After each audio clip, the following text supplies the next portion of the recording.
किसी शायर ने क्या ही खूब कहा है कि ये बेपर्दा कर देना कोई आसान थोड़ी है। क्या कहा है? ये बेपर्दा कर देना कोई आसान थोड़ी है। कनीज़े फातिमा ज़हरा है ये नादान आसान थोड़ी है। जैसे चाहे रहेंगे कौन रोकेगा?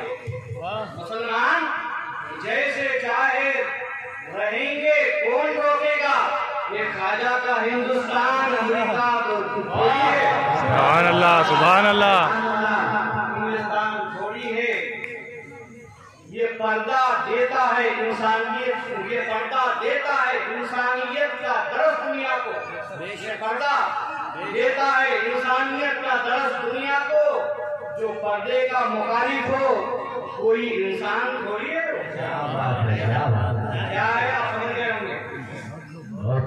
रहे बेपर्दा जिनको अच्छी लगती है बुरी नजरें, जो आजकल जो फैशन चल रहा है, जिनके कपड़े को देखकर शैतान शर्माता होगा, है ना?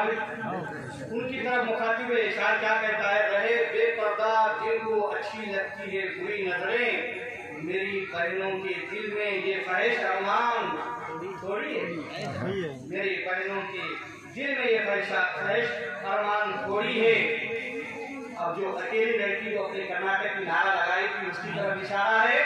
क्या फरमाता है साहब? अकेली नारे तकबीर की दे गई सदा तौसीफ, अकेली नारे तकबीर की दे गई सदा तौसीफ, सितमगारों से डरने वाली ये मुस्कान थोड़ी है। सितमगारों